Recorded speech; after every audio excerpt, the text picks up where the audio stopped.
must be our goal and our guide.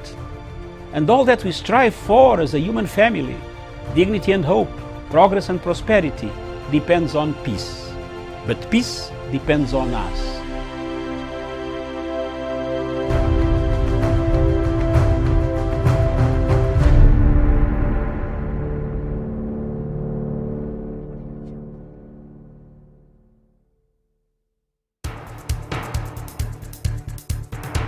It is ridiculous and it is against the laws of nature that we can have somebody sitting pretty who takes home more money than the credible entrepreneur who is doing actual production of goods and services. We always say it as it is. It is only in this country that when a thief is arrested, you hear elders from their tribe saying, "He is our son and he is our thief." If you are deviant and I call you leader, Yes. probably you are already a leader, but you are leading in the wrong direction. We want to see the role of the youth Yeah. in the security, Yes. governance, Yes. and development. The youth that I meet and work with here, you know, we call them the millennials and X's and Y's, this and that.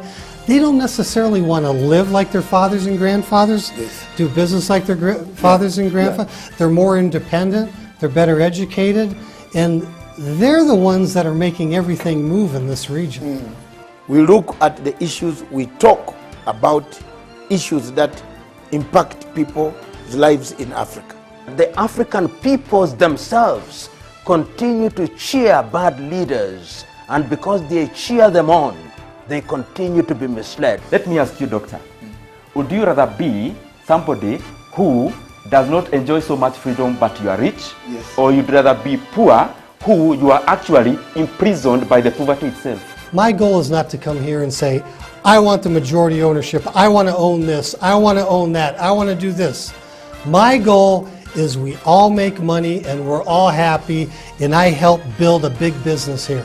Punchline is for Africa, with Africa, from Africa. In the fight against corruption, it has been demonstrated throughout the world that unless you sustain the war, and it is a war, remember that there are individuals not only in Nigeria but throughout the world who suckle from the breasts of corruption. And they are not just about to win themselves off the suckling. They must be forced out of it, and they'll fight back. Because there are individuals, even in government, in all sectors of government, who now take their children to school on the basis of money corruptly acquired. They live in houses that are corruptly acquired. They do everything on the basis of things that are acquired through corruption. So when you want to stop it, they are going to kill you. They are going to ensure that you are neutralized. These are the people that you are fighting against, because these are individuals whose conscience is dead. And they are going to do anything on earth to prevent you. In fact, when one chooses to fight corruption, one must remember that he or she can't be eliminated at all times. And what President Buhari, and indeed any other president in the world, must do is to recruit the population. If the population has been wedded to the idea that corruption is a bad thing, then that is the beginning of the success of that battle. When I see, for example, your former Minister for Petroleum being investigated in the United Kingdom without being a sadist, I'm very happy. Because if you look at the wealth that he is alleged to have accumulated, that is unexplained wealth. Even if he lived for she lived for 1,000 years, she would never make that kind of money. James Seabury, who was prosecuted, convicted, and served sentence in the United Kingdom. What lacks in Africa is punishment. Impunity is alive and well in Africa.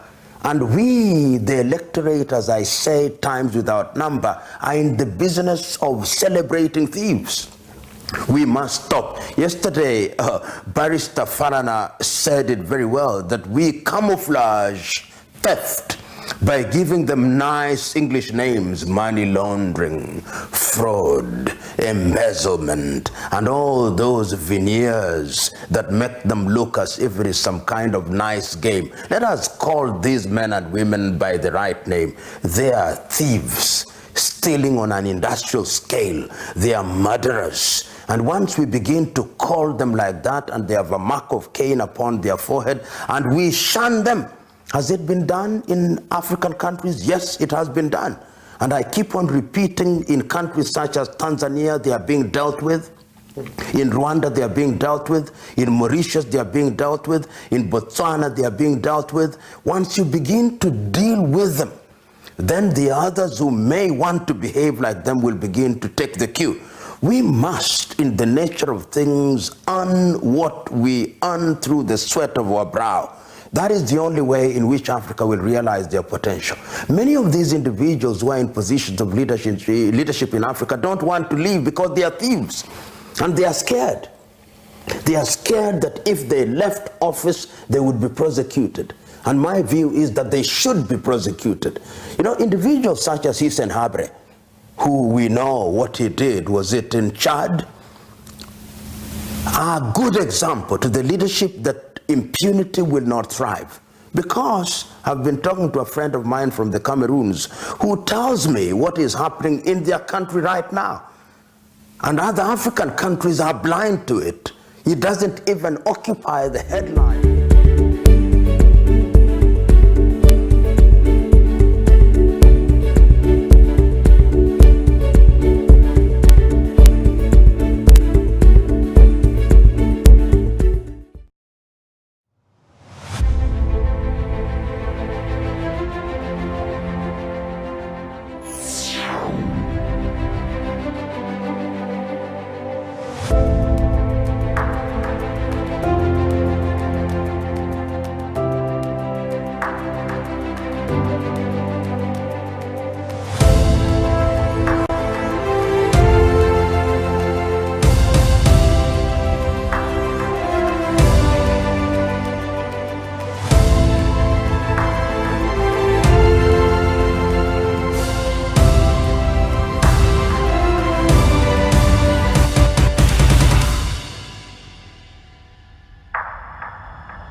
It is ridiculous and it is against the laws of nature that we can have somebody sitting pretty who takes home more money than the credible entrepreneur who is doing actual production of goods and services.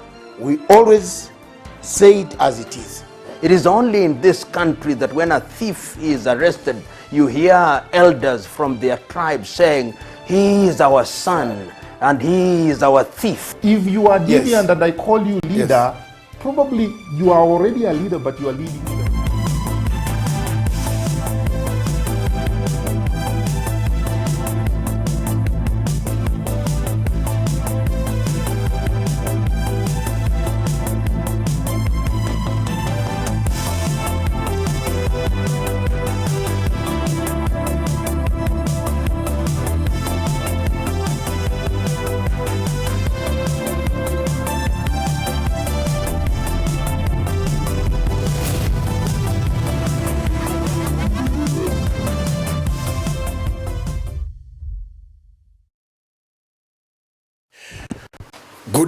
Good afternoon, viewers. Welcome to Punchline Africa TV, broadcasting all the way in Nairobi. Thank you very much. This is Africa Showdown, brought to you by Punchline Africa TV, all the way in conjunction with South Cameroon Broadcasting Corporation. They will pick us on the way, or they repeat our program if they are in church, wherever they are in Berlin. Our satellites will pick you up. This afternoon, I am accompanied by the German lady herself, Miriam Ogutu. Good afternoon. Good afternoon to you, Dr. How are you? I'm good. How was the weekend? The weekend just turned out good, and yours? Mine was fantastic. All right. Still struggling to defend my Pan-African brother. Yes. And on this question of allegations of China. You don't think that the spanner was stuck in the works now? Yes, no, there's nothing. Mm-hmm. I mean, it's just a matter of coordination that we need to do. Mm-hmm. But nobody told anyone that they were going. It is the media speculated. And in the media speculation that they were going for a loan, I mean, a mishap came up. And of course, those who want to see President Uhuru Kenyatta fail decided to take a headline that he had gone for money in China. But the real problem that we have to tell the truth, which is very clear. Thank you very much, our German people under the satellite for picking us. The problem of Africa is when you touch corruption. Miriam, in Kenya, there is nothing that you are going to convince me that the acrimony that we see on the floor in the politics is not as a result of, it is because President Uhuru Kenyatta said we want a life audit of how you got your money, how you have accumulated billions that you dish out to people, how you eat, how you drive, how you take your children to universities abroad. In Africa, everywhere, beer, people are asking for Mr. Beer to be accountable. Why has Beer decided to kill his people? Accountability, corruption. When you touch corruption, you part ways with some people in this country. When you touch corruption, people tell you Raila is very bad. As if Raila you haven't even pointed out what Raila has stolen. But you have too many things pointing at you. Everything, every parastatal head of state is gone. There was an institution, creation of tenderpreneurs, tenderers. Those who tender, younger men who are coming up in parliament shouting loudest. This younger man, like Ndindi Nyoro, I was paying him 5,000 shillings here in this television station in order to survive. Now he shouts even louder than even the president of Republic of Kenya, who has been on earth longer. Time has come for us to tell the truth. Where did you get the money? Life audit. Let's go to it. It is only Uhuru Kenyatta, maybe President Uhuru Kenyatta is playing with these people. Give the men who know how to do the media. Let's do it.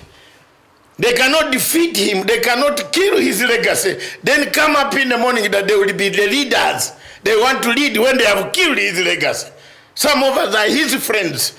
Whether we fail or we rise, whether we are in this country or not in this country, we shall remain Uhuru Muigai Kenyatta's friends.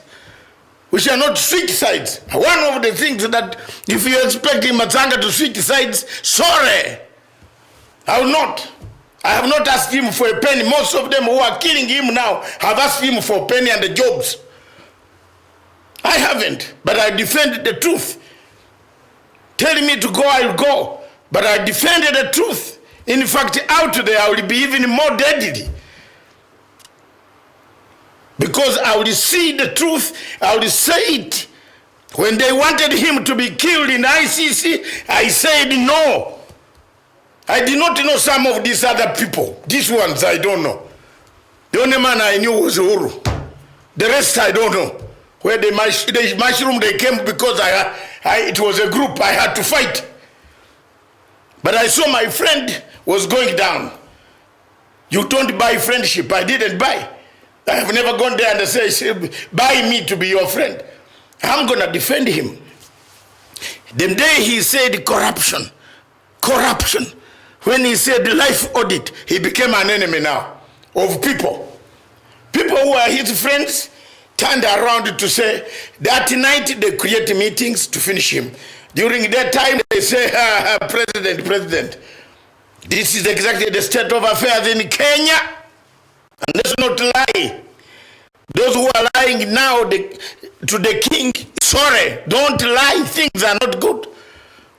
Someone has poisoned the state of the Kenyan politics to the extent that we might have a problem.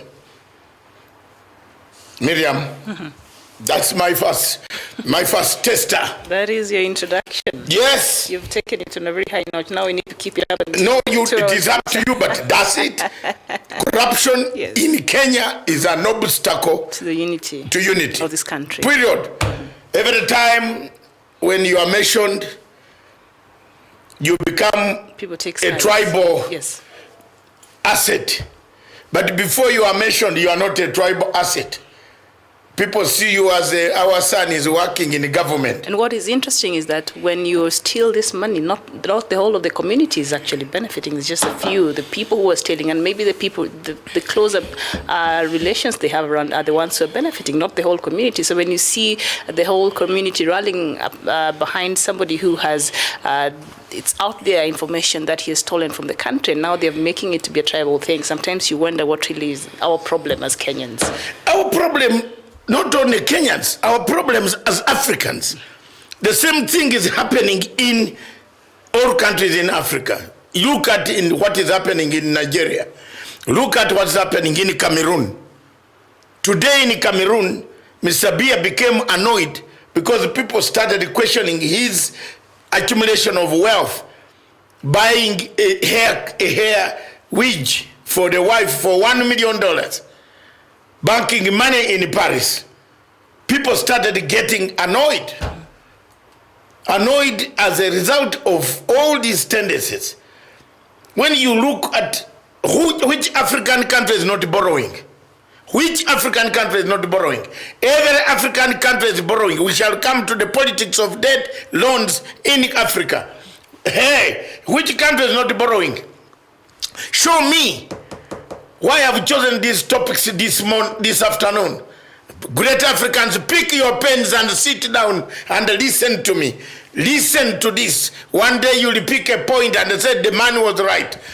I've chosen these topics. They flow up to the last topic. And Miriam is a good broadcaster. I am not a good broadcaster. Okay. I am a lecturer. Let's go. All right. Say the topics. All right. So what we'll be looking at this afternoon. And by the way, thank you so much for joining us. I can see already you've started engaging with us on our platform. Keep writing to us and tweeting to us. And thank you so much at Punchline Africa TV. So what we're looking at today on Africa Showdown is corruption, an obstacle to the unity in Kenya, and also Handshake. Is it the only way to unity in Kenya, as well as the politics, debt and loans killing Kenya? And number 4, has Africa overworked itself on matters governance? A very interesting topic. I can't wait for us to get there. Exactly. Yes. If you look at all this, it's the handshake. Handshake is the only way to unity in Kenya. That's my position. Yes. Because we tried the hardlining. We tried the hardliner position, never worked. We tried the streets. We tried the streets, we opened our chest, never worked. Tear gas and all did not work. We left everybody. We did 2 elections, never worked. So the handshake seems to be leading us the right way. Exactly. But people, they are merchants. They are men who rule people because of violence, not because they have ideas. Either they have stolen money. They want to hide in the crowds of people to say we are very good. We are very poor people, sons of poor. We are sons near Jesus. I'm just thinking now that you mentioned that. Sorry that I've cut you short. During those days, the country was going through some very trying times, and the protests and all things like that. Some people are very busy doing some other things because they were benefiting from the chaos that was happening in the country. Exactly. It seems to be. While there was chaos on the streets of Nairobi, people were importing maize. And the instability, yes. People were bringing maize. And because the attention was focused elsewhere, it was easy. Yes, it was easier to bring in maize. Then they later on tell the Minister of Agriculture that tell the people the maize is missing. Then you pour yours. Yes. Yeah. I wish the president knew some of these things, how people do them. I wish my brother knew this. My Pan-African brother. There are people here in this country and elsewhere, very dangerous. You know, they don't want this handshake to work. Let's combine all these 3 things. The handshake, the obstacle corruption. We are happy that Kidero at least has seen the prison until Tuesday. In fact, Monday he might not appear, according to what I have learned. Because there are some other charges coming. Again, that have been... Yes, this time because Ojenda himself cannot present himself. He's also part of the other... He's also being investigated. Yes, on consolidation. We need, the DCI and DPP might try to consolidate the case, so that the case... have a stronger case. Yes, and I want Kenyans to give me a credit. Give this station a credit. We harassed the Chief Justice. He seemed to be getting the message. Isn't it? Yes. He seemed to be getting the message. Now when you go to that court, you know that Mr. Maraga is also safeguarding his image. So give me thanks. Okay. Give me credit. So the court now seems to be a bit, well-oiled. Yes. Sort of Maraga is seeing what people are saying. Catching momentum. We can't bring the people and then you smile at them with them as if we are in a wedding in Kiambu Church. That one, that was, okay. Touch them. And he's touching them slowly. From my intelligence inside the court. Maraga, you are watching because on Sunday you don't work. You're on Saturdays when you don't work, but Sunday you work. You are doing a good job. Begin there. We shall see. Once we get Mwiru out. Yes, that one, the case has to go. It has to damage her. She's a damaged apple. She can't stay in that court anymore to kill your name, Mr. Maraga. Your name is being dented by this woman. The presence of such a person among us, the holy, is not very good. Holy? Yeah, the among us, the holy, call them. Those ones, that's a bit of a stretch. Because he's doing some work. Yes. Believe me or not. That is a good thing. So these three items, corruption, the handshake, unity, debt and loans, will come to the next, the Africa Showdown topic. Have we lost salt? Have we lost salt in our leadership in Africa? Wherever you are, do you have salt in beer? Is Paulo Biya worth the president of Africa? That's the topic. Engage me and defeat me on that. Engage us. Engage us. Telephone us +254 795 638 145. The phone is here. Ready. Yes. We are ready to take on. And even as we are ready to take on, maybe just one comment from one of our viewers. Keep writing to us as well. If you can't call us, just keep writing to us on our comment section, and I will be reading it as we continue with the show. And Chidebelweze Nya, you're saying, in life there are two things involved, very, very important. Hatred and dividing ourselves will now bring a progress in our African nation, but we can only move forward by loving ourselves. African unit first. So what I'm getting from his message is saying, what is really killing Africans is the hatred and the division amongst ourselves. And what causes division? And the division is caused by corruption. Some people benefit. Yes, someone has corrupted himself, got money, yes. Others are sleeping hungry. David Wangusi Masinde from London says corruption is killing many African nations. Thank you very much for watching, comrade from London. And Peter Kerosi Mokaya, you're saying, Dr. Matang, at least you're saying it as it is. Yes, I have nothing to hide. All right. I have nothing to hide, Miriam. Yes. There is a problem here. The three handshake, when Raila was not talking to Uhuru, we had bloodshed on the streets. Raila has now talked to Uhuru. Uhuru and Raila have shaken their hands. What do people want in Kenya again? What? There is somebody who is so embedded in violence. And this time, these Kenyans must stand up and show this violent person who always wants chaos so that he can say, I am innocent, I'm closer to Jesus. Oh my God, what is the use of going to church? You people, why do you go to church? Okay. Why do you go to church? Okay. And then come back and backbite your friend and backstab your own president? What is it? They're in a service today, I'm very sure. Tonight in the news, sorry, people went for a church service today. Sorry. Yeah. Why do you backbite your president at night? Then come in the day and say, I'm very good. Ocampo is very good, is very bad at night. No, not me. I would say it. Go to Kampala to Museveni, tell lies. Tell lies on who? Nyenye. Some of us came from very far. Mtuchunge kabisa. Nakwambia ya haki. I've suffered and I don't want anybody to reduce me to a degree. Mungu ndiye aneweka hapa. Mimi sina ubaya. I saw Ocampo going to kill people. I came in, saved them. I have no regrets. Tell me who was there in 2008. Some people could not even look at them. Should be given respect. My age alone, I've seen a lot. Then you go on undermining, you are in power. Then you undermine your friend at night. Then daytime you come, that is not for Matanga. No, not me. I'll speak it out. Very soon. Very soon. Very soon.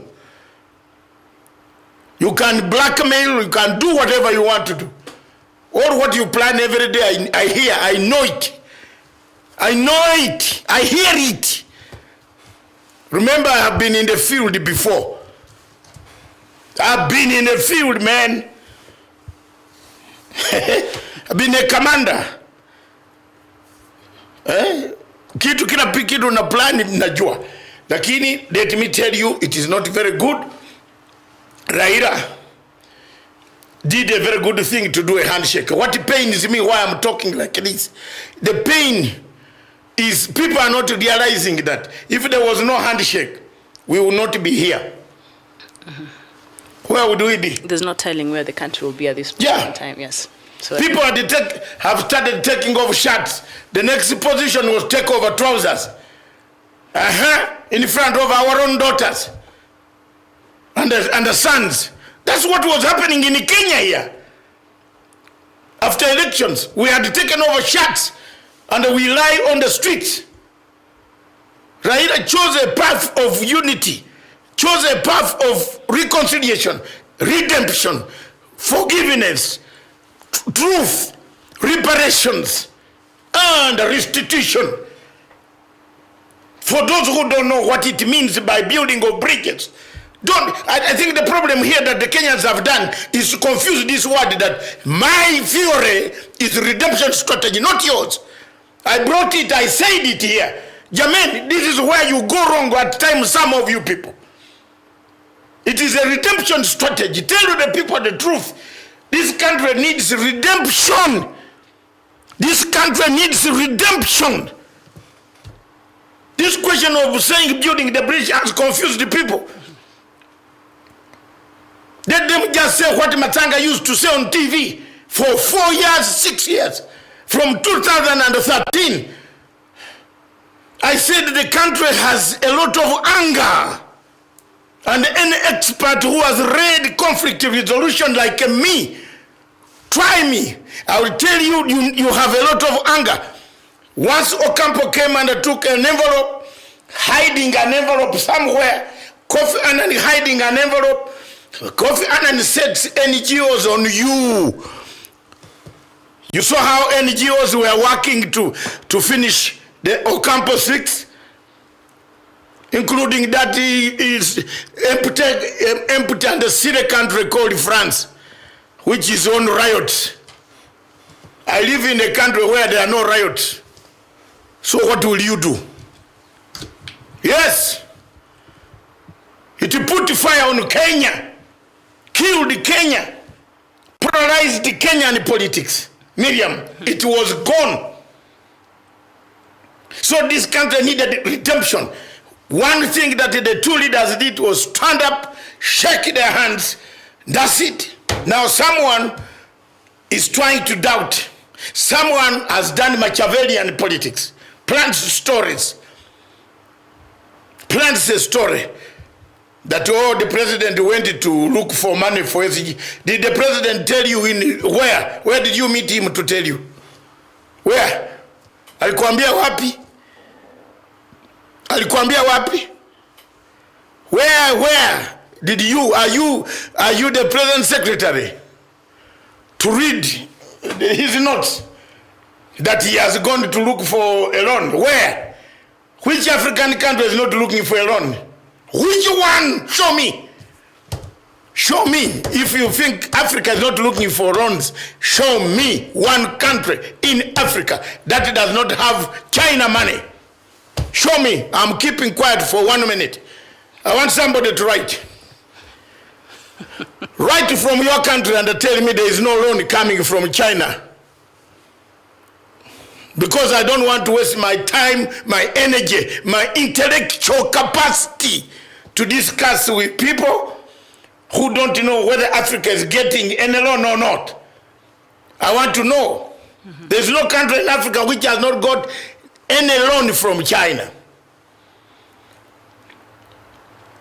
All of them, everybody, from Museveni, that Museveni there, another one there, Salva Kiir, Harare, Malawi, Tanzania, Kenya, Djibouti, Ethiopia, Cairo, Egypt, Nigeria,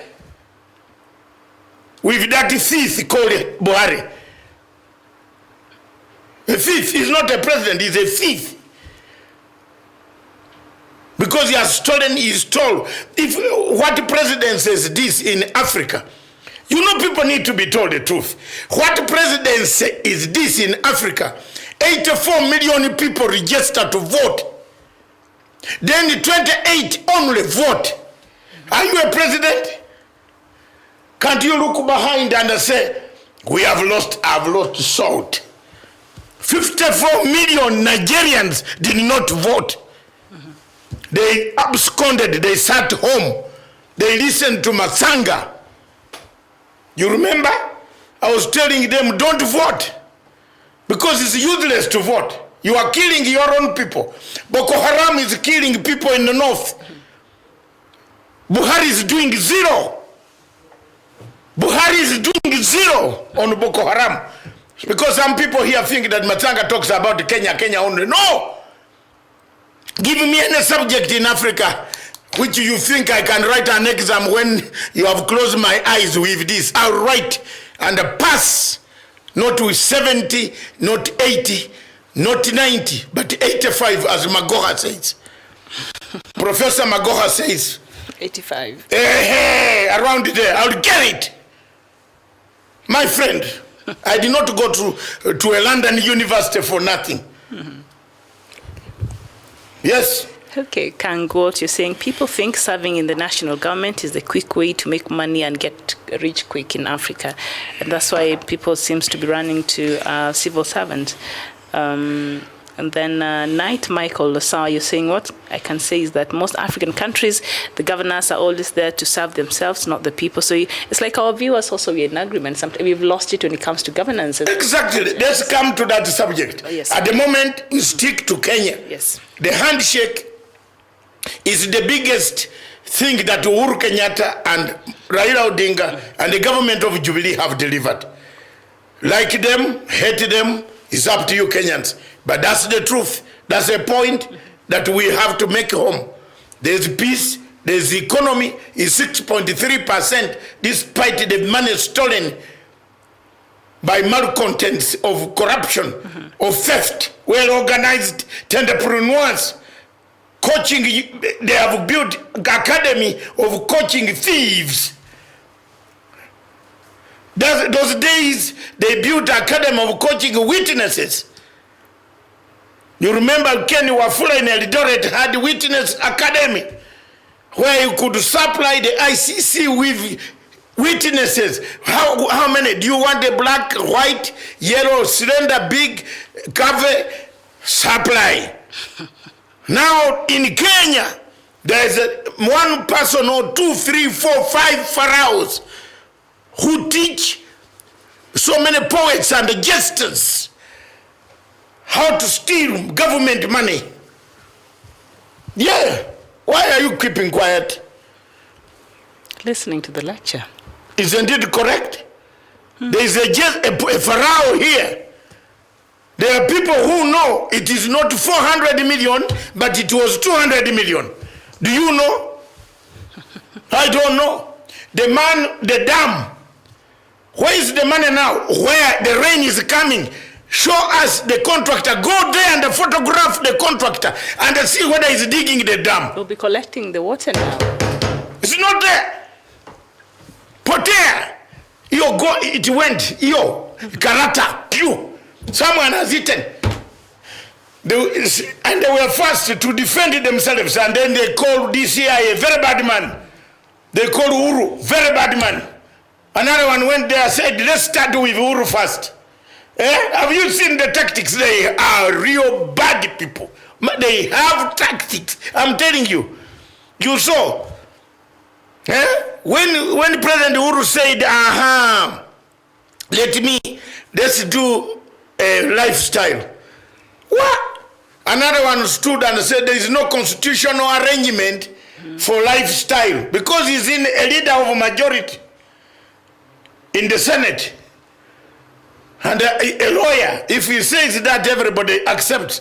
If from that day, that lifestyle will never happened. The lifestyle audit, yes. Tulianguka. Tuliangukia hapo. You go to Cameroon. Look at Cameroon. Corruption. Corruption has killed Cameroon. Mr. Paul Obiya at 89, senile, not able to speak. He's about to eat through the pipeline. A pipe, external pipe, is still killing people. Is that salt? Is that salt? Buhari, yes. You see, God does not cheat.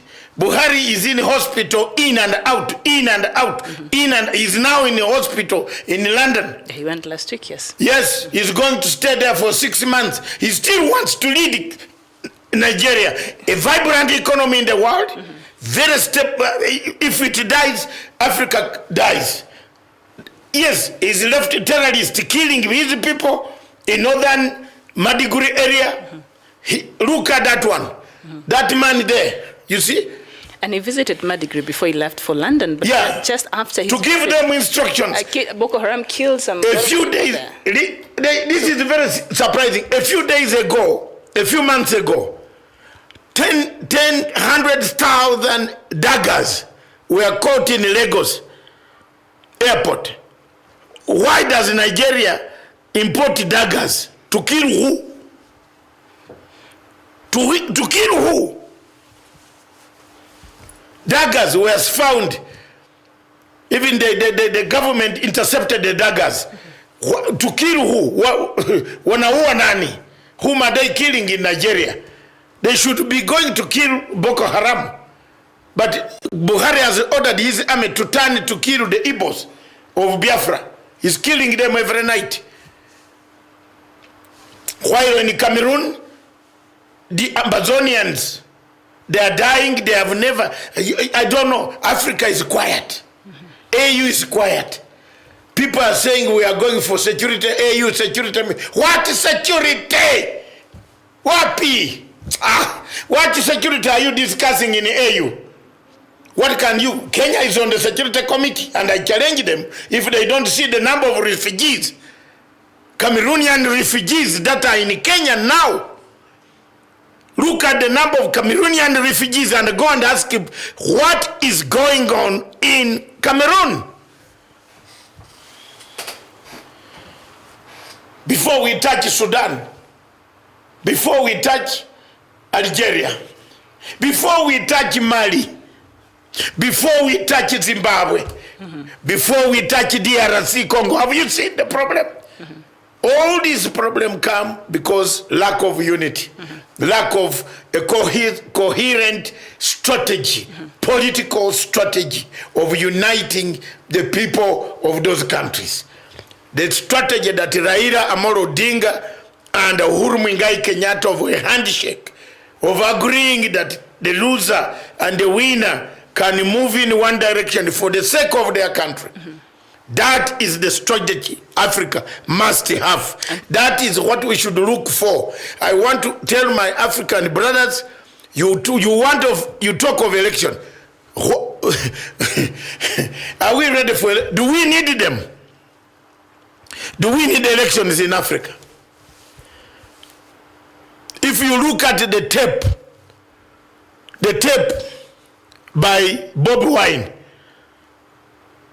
of Uganda insulting the president and telling Museveni that I'm coming for you. Do we need Ash? When he was attending yesterday. When he was attending the burial, he was attending a burial on the side. Yes. If you look at that tape as an African, what do you think? We come up on that and you see. Yes. So do we need elections in Africa? We are in China to borrow money. All Africans, we are in China to borrow money. Does China do elections? Tell me how many people have gone to China to observe elections. I've been asking here. The other day I was asking Professor P.L.O. Lumumba. He failed to answer me. Yes, he failed to answer me. I said, does Africa need elections really? Do we need elections in Africa? If elections can be stolen by Buhari, and 28 million people out of 84 million fail to 54 fail to vote. They don't like you. Then they must have someone else they like. You get the point? Where did they disappear? Oh, these were ghost voters. Voter anarchy. It happens when people get tired of the same leadership and they feel that even the process will be very compromised, as it happens in a lot of African countries. Voters decide, if my vote will not matter, then why do I even need to turn out and vote? So normally it's an indictment to especially the sitting, the incumbent and the leadership of that country, as it was in Nigeria, by a majority of the voters who failed to turn out to vote. Thank you so much, our viewers. We really thank you so much for engaging with us this afternoon. And there's a comment here I saw earlier. I wish I could get it from one of our viewers here. And Innocent Aloki is saying Africa is corruption personified. But thank you, Doctor, for the good work you're doing. Africa leaders are a disgrace. And yes, Israel Williams, thank you so much for joining us. You're saying this is why I always love this news, because you're correct and truthful. And Nikki Burns, thank you so much. You're saying the African presidents are still taking instructions from their colonial masters. They don't even know how to make policies. The people of Africa suffered enough humiliation. And Bismarck Bura, thank you so much for joining us this afternoon. You're saying no, it should never happen again. Kenya must be stable. Yes, indeed. I think you're referring to the handshake that really sort of saved this country. And Israel Williams, you're saying, is a terrorist. Honestly, Nigerian president, you're saying is a terrorist. Okay, your sentiments. Thank you so much. And Peter Kirosi, you're saying until and unless a sizable budget is used in civic education, Kenyans will remain ignorantly and innocently self-defeat by stupidly and foolishly glorifying the corrupt. All right, John Joe Cole, you're saying elections will never let Africa change. All right, our viewers there have very strong sentiments. Yeah. Elections will never let Africa change. Never. So what is the solution here? We don't need elections. And Miriam, I've told you, we don't, Africans... But then we can come back to social structures then. Let's go to social structure. Because if you don't need elections. Let's make how are we governing ourselves? Yes. Our morals, our ethics, or that is the topic. Next not that point there. All right. How were we governing ourselves? Before. We must ask ourselves, if elections in every African country prepares dead bodies, then what are we waiting for? We are going to China, running in big planes, arriving in China, 54 heads of state. China, where we are going, does not conduct elections. That's Matsanga's theory. And I'm writing a good paper, blueprint, coming out soon. Watch it on Pan-African Forum, www.panafricanforumltd.com. It's going to come, a blueprint. Do we need elections in Africa? Does Uganda need elections? Does Uganda need elections for what? Does it need? Because in Uganda, elections is war. Elections is war. Elections in Uganda is war. Every election here, there are people dying. Do we need elections? Why don't we just sit down, Miriam, and say, hello, you rule until God calls you, then another one comes. Do we need elections? We don't need it. Because if elections are going to make a younger boy, a younger man like this man here, this younger man, one of my sons, because he's not the age of, he's one of the age of my sons. That Bobby Wine. Yeah, to be beaten every day. Do we need elections? Do we need elections for you to beat such a younger boy every day? Or we need to civic education to teach him to return to normal by understanding that if there is a president, let it be. Wait until 5 years. What is easier? To educate him civically or to beat him every day? Until one of these days, this boy will collapse in the hands of the police. I'm telling you. But he has expressed his interest in running for he's president. going to collapse in the hands of the police. So maybe he's just starting. And that will be chaotic for that region. His Excellency, the President, is an elder, should look at this young man, talk to him, pull him up, say, Mr. You don't disrupt our development. Wait for the campaigns to come. We have listened. You go in the field. Don't insult me. Don't insult everybody. This is a father of a nation. Don't send the police to beat this boy. One of these days they will beat him. The kidney will burst. We shall have more trouble. We shall have more trouble in that populated Uganda. I'm telling you. We hope that doesn't happen. No, I'm telling you. Because I want to talk. Yes. This is Sunday. I'm a Christian, an Anglican like M7. We go in the same church. Let's start talking to this boy. Hey, me, I don't want to be part of this. I'm a peacemaker. Rugunda listened to me. Konyu was worse than the Bob Wine. True. Rugunda and myself went and looked for Konyu. Does Museveni say I did not look for Konyu? Did he look for him? He looked for him with guns. I looked for him with the mouth and the brain. And we got him. Is there war in northern Uganda anymore? No. Let's look for this boy. This beating him every day will cause a problem. This boy is going to collapse. He doesn't have the energy like me. At least I'm fat a bit. You can beat the muscles. No, and you hadn't. And he's not a soldier. He has never trained anywhere. You hadn't. So stop beating him. Yes. Go talk to him. Widen dialogue. Jermaine, let's widen dialogue. Let's talk. You can't go on preaching dialogue elsewhere when you are hammering your own people. Very good point. Yeah. It beats the logic. And also there's something you raised that have left our viewers here asking a lot of questions, and I'll just read 3 of them. In a row. Bismarck, you're asking, this is hard to understand. Are you suggesting we take communist choice of governance? And Nabuife Chidebera, you're saying, Vincent, you're saying, how do we select our leaders outside of elections?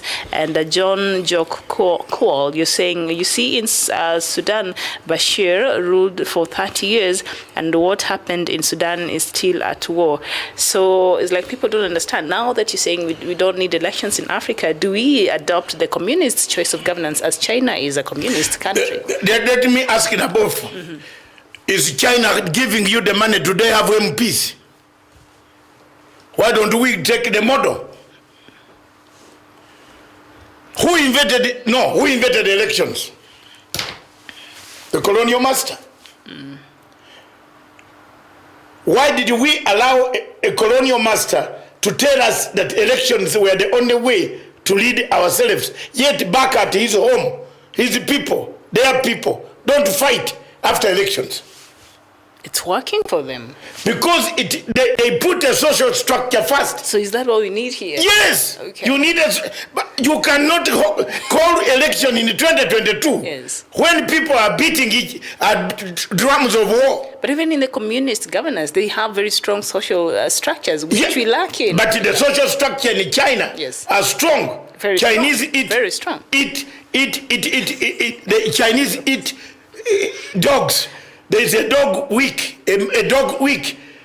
It's a social structure. It brings them together. Chinese eat 1 meal a day. We Africans eat 4 meals. You tell your wife, even when there is no breakfast, you tell your wife to look for a way to cook you breakfast. Mm-hmm. That's the way we are. Mm-hmm. And if it is not there breakfast, you'll go very annoyed. To look for a way even... You want to come back and beat your wife. You did not provide. Wait, yeah, because she didn't give you breakfast, Jamen. That you'd never bought. Which you never bought. Okay. In China, they only eat noodles at 12. In a communal way, seated like this. Mm-hmm. The thing rolls like this. You take here sauce, you take noodles, you take prawns, you take this, Prawns, yes. Noodles... No, but they are there. It is up to you. They have made their structure. Yes. One of the social contract in China is that you don't touch state money. Yes. They kill you. You don't do drugs. They kill you. Mm-hmm. Tell me how many Nigerians who landed there with drugs are suffering there. They actually execute. Some have been executed. And China is one of the leading countries that still executes people. Yes, it executes people on no corruption. Mm-hmm. For us, we carry corruption from Africa and load it on the way to the plane into Beijing.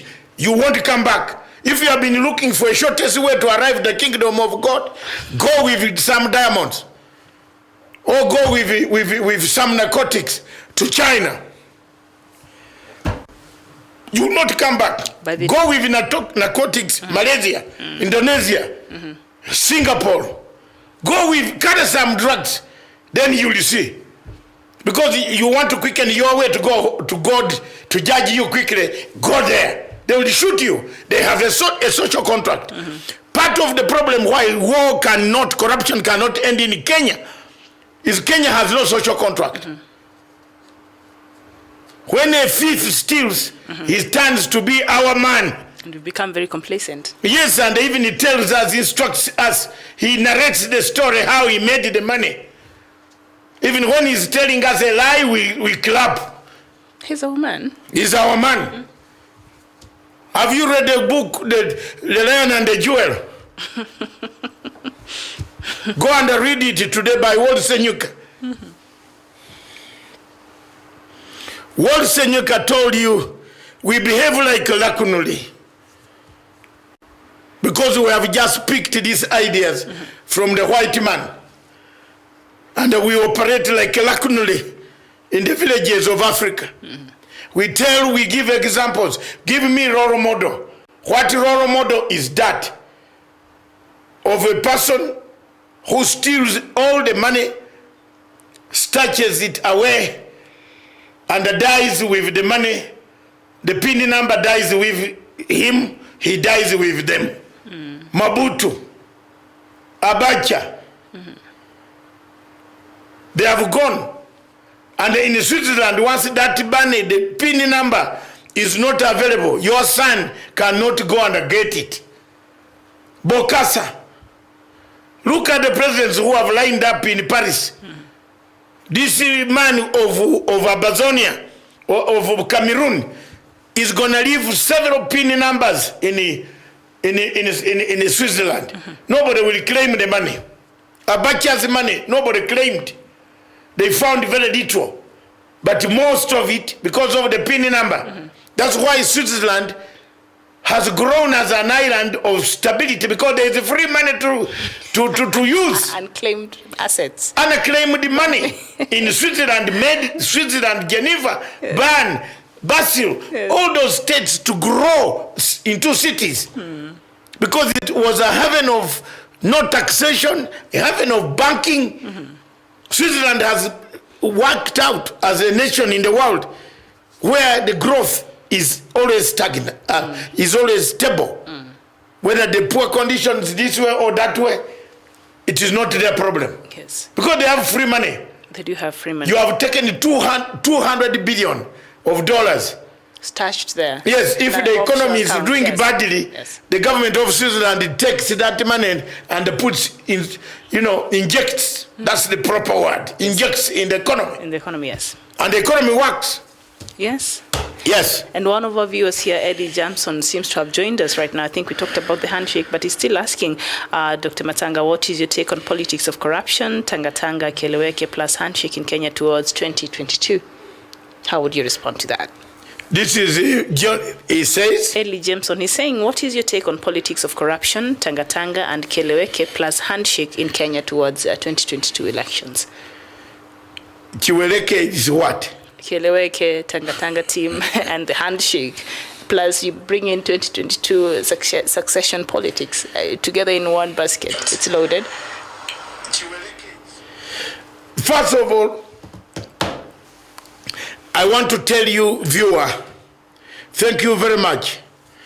I want to tell you that before you talk about Rome, look at what is happening in Sicily. Look at what is happening in Florence. Today, I see. Yes. Yes. Yes, go ahead. You're taking us all the way to, Yes, I want, because I want to practice what I read. Good. I'm an intellectual, not a vigilante. I'm not a vigilante. Yes. I say the truth. I want people to record. If what I say does not come, then God would be very much against me. Okay. Go to Sicily, work for Florence. Nicolai Machiavelli said, first of all, I will come. He took 600 years. The emperor sent him for help. Nicolai Machiavelli took 600 years walking to Rome. Remember that Vatican where Riaka Machar was, Salva Kiir was? That is same Vatican was organized by that time. The emperor of Florence, which is currently Sicily, that area there, said go and look for troops and horses. They are barbarians coming from under the Ottoman Empire, coming from the north, coming to conquer us. We don't have enough troops. Machiavelli went, instead of Machiavelli bringing the troops back, he corrected his own army. This is the politics here. From 2013 to 2017, Machiavelli was working. Have you been asking me to go and say the truth? Yes. We realized later that Machiavelli was not returning. And therefore Machiavelli sat somewhere and formed his own group. Hence, I have answered you, the viewer. Eli Jameson, thank you so much. Have you been answered? Yes, that's it. Because when Machiavelli saw the capacity has risen to a level that he is able to challenge the emperor, that's exactly what has happened here. Wagwan. Don't ask me too many questions. These groups have emerged because Machiavelli reached somewhere and organized himself, got all his army and the money and everything, even the things he got from the emperor, and prepared an army to go back and attack the emperor. By the time he arrived, the emperor had already been taken over by the Ottoman Empire and the barbarians and Constantinople. Those who have read Shakespeare and all these books and the history of Europe, like I've done, will tell you that is what happened. Machiavelli joined the new rulers to pacify the emperor's men. Anything else? Ask. And that is the pacification that is about to come. If we are not careful. Do you see where we are going? People don't want the handshake. So what do they want? What is no, if you don't want the handshake, what do you want? Anarchy. Are you listening to me now? You brought it. No, Ellie Jameson, I hope you've been answered. I hope that has been made clear. He's one who wanted to understand. And if you don't want on that. The handshake in Kenya, what do you want? You want killings. You want disunity. You want chaos. You want corruption. You want graft. You want impeachment. You prepare impeachments at night. You prepare topics, headlines. Look at the headline to embarrass the president. These headlines are prepared by people. Where did the president tell you he was going to negotiate on Rere? Where? Did the president announce here that he was going to negotiate on Rere? Tell me, my sister. Did the president Uhuru Kenyatta say he was going to negotiate money for Rere? He told you who? Someone sat down, he said, right. First they said Raila was going with Uhuru. Raila is AU envoy.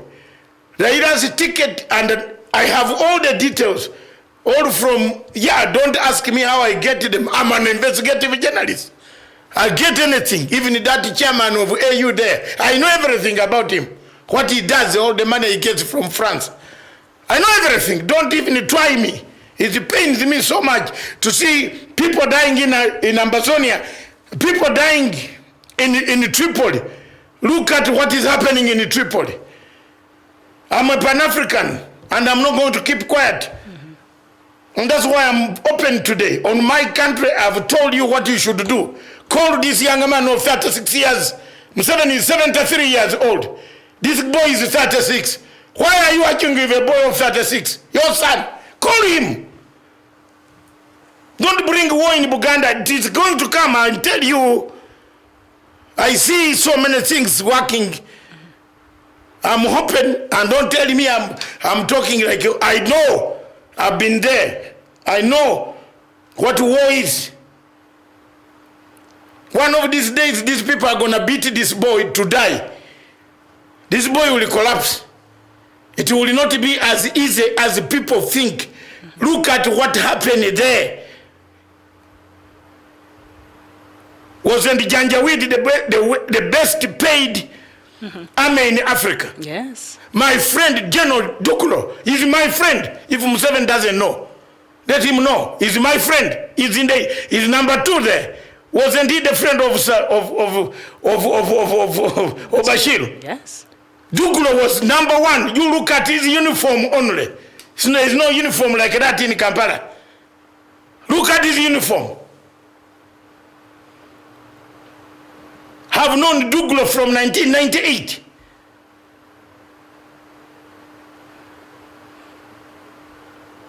If people didn't know. But wasn't he very loyal? He was loyal to Bashir.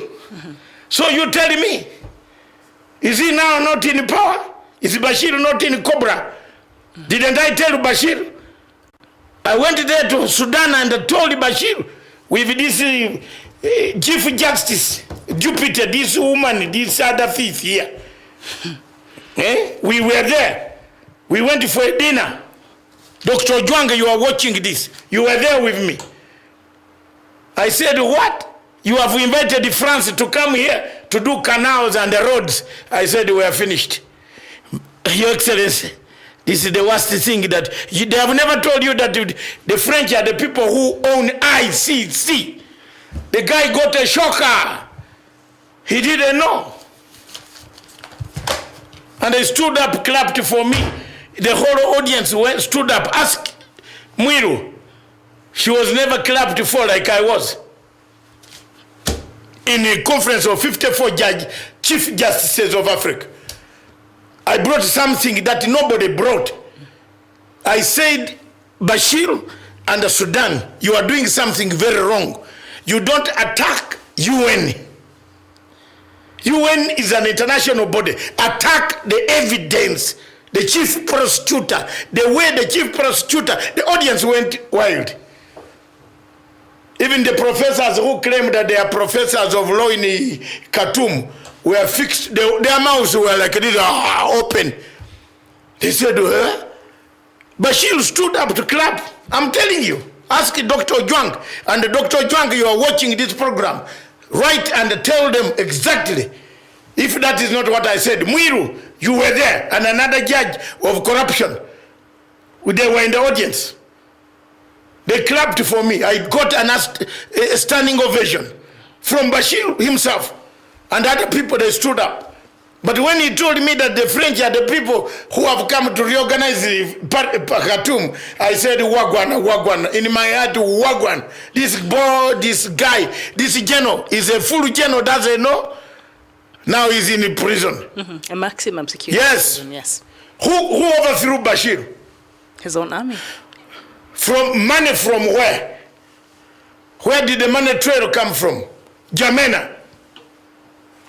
The other thief in Jamena called Idris Dabi is the main man behind the scheme in Khartoum. That's why you see AU can't speak more. Money was paid in cash, not LOC, cash, dollar. What is in Khartoum now is real dollar. Among those demonstrators, walai.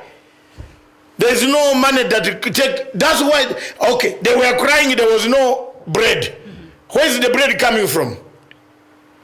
Where's the bread coming from to support them for 1 month?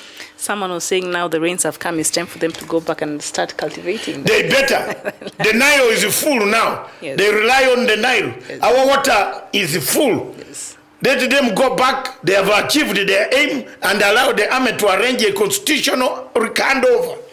But you can't force the army today. I've told Dugulu yesterday. Don't be forced. Take action.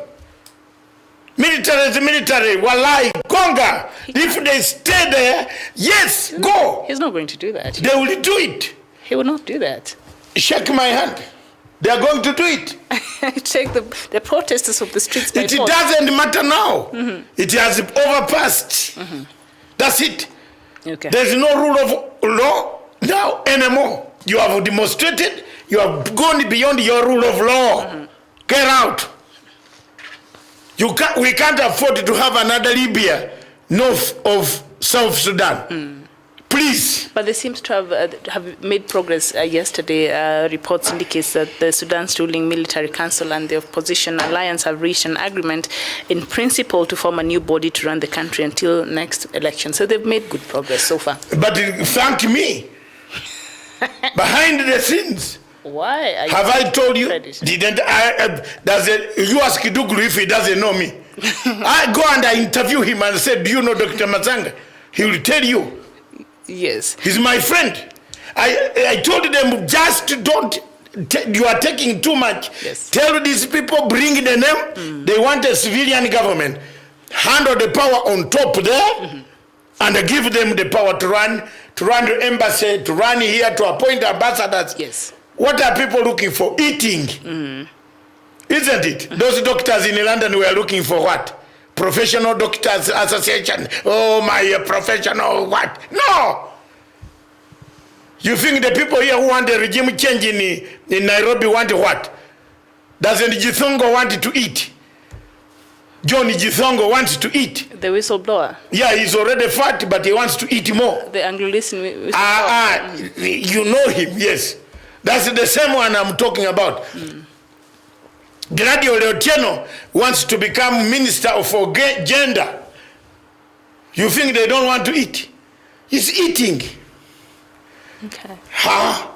So these people who pretend to be, you mean they pretend to be fighting for their own interest, not the rights? Which interest? Of the general public. Which interest? Anybody who goes there to They go to power to eat. To voice their... Then why are we talking about destroying the handshake? It's to eat. Because some people have found out that they didn't have anything to do except to make Raila and Uhuru fight Yeah, and some of them... As long as Raila and Uhuru African, yes. are not together, he will make his millions by inviting Chinese in his office or her office while we are sleeping. Nakwambia tulikuwa tunalala, mjamaa huyu anakula, wajamaa wanakula, sisi we are sleeping. We are realizing now it's impossible. People don't have money. Even 10,000 shillings. You ask if 10,000 people's children are going to school tomorrow. Some parents don't have money. Some companies are closing down. The bank queue is smaller. People don't have the money. Tell me which Kenyan is happy. People don't have it. Because some people click were eating while we are busy doing politics of stabilization. There you are. That's the cancer. And then when you have stabilized, they come again and they say no. Build a story that Handshake is dividing Jubilee. Oh yeah. Have you seen? Have you seen the MP, the people who are saying Handshake is... There were many on radio, now they have cooled down. They were saying Handshake, this man coming to this man. Oh, this man is to eat. I tell you, one of them has my bill from The Hague. One of them, I bought food for 300 euros. Ichungwa Chimani. He has never paid me. He said he was going to Turkey coming back. He never. So what do you expect me? I can't find him. 300 euros is how much? 30,000. I have problems. I'm not as rich as him. He gets free handouts. I don't.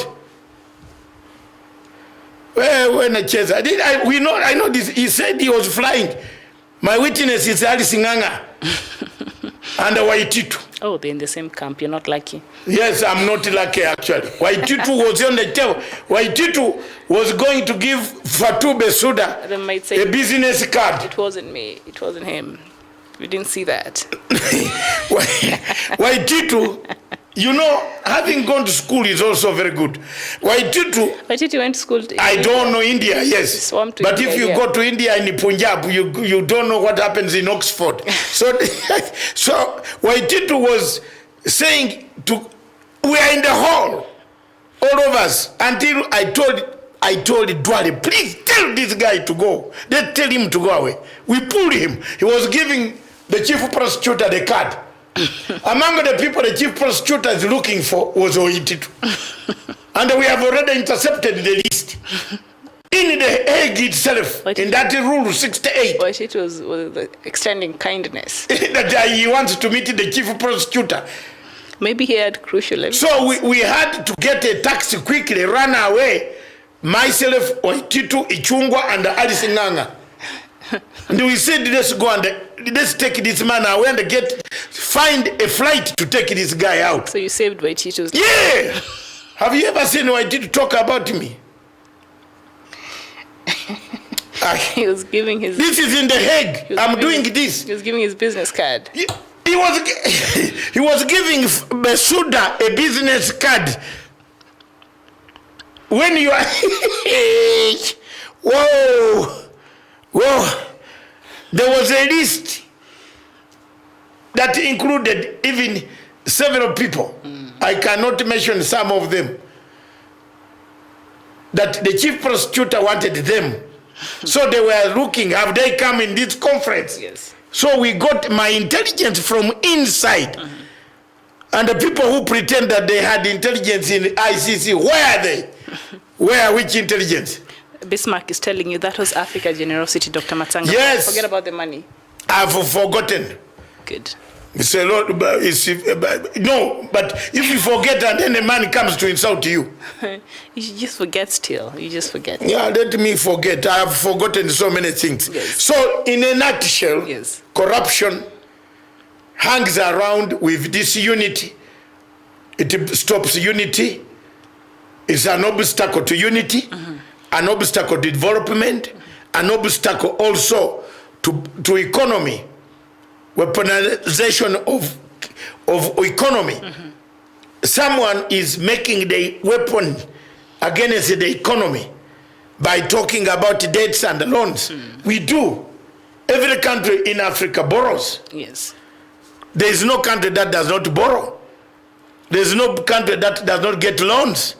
You can't build infrastructure without loans, and you can't. Every country has a debt. That's why IMF was put there.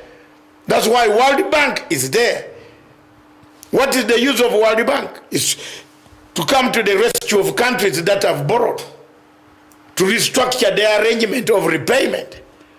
The IMF, didn't you see some MPs flying to Paris to learn how to manage debt?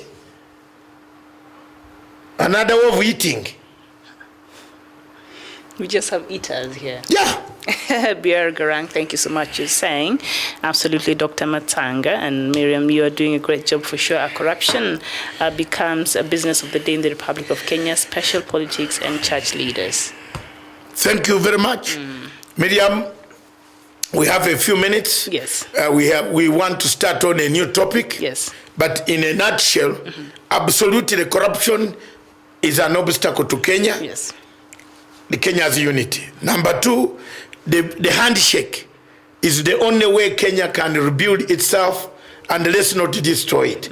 Let's support the president and let's support Raila Odinga on this journey. And let the BBI be called redemption. Redemption strategy is deep. It's the confusion. People must know what is BBI.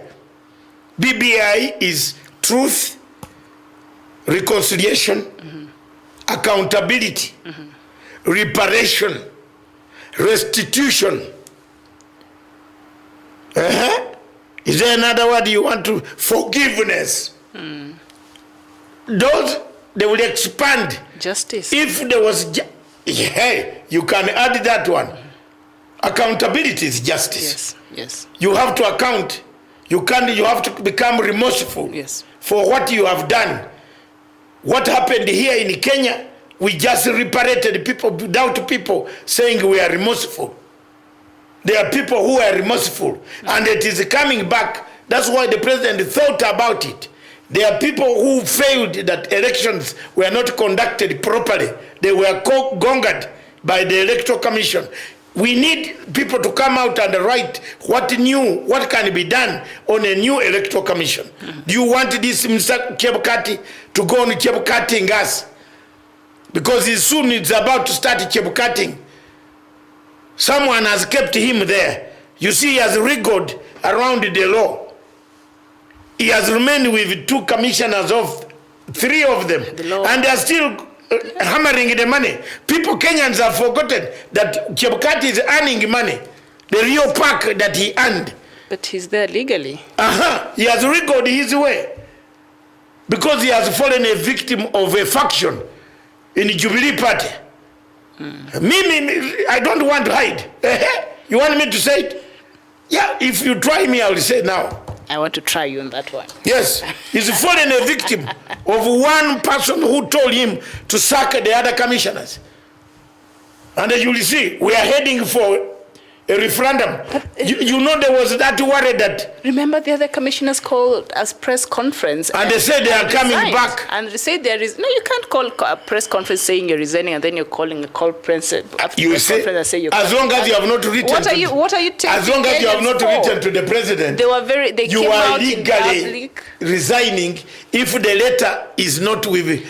So what games are they playing with Kenyans? Because someone is controlling them. So let them be gone. The man who wanted the IEBC to be disabled. Can I use a good word of digital language? Disabled. He's disabled. They called a if you call a referendum today. They say they're resigning. Do you know if you call a referendum today, do you know which side Chebukati will be? Guess. He should not be on any side. No, I'm saying try to guess. Those are the things that the BBI will correct in the 9 points. You see the problem, what is killing Kenya and what kills the government of Jubilee is the lack of a coherent communication strategy. And I've said this, I will say this, hate me, hate me, hate me, hate me. How many times have I said? It's a lot of hate. Hate me.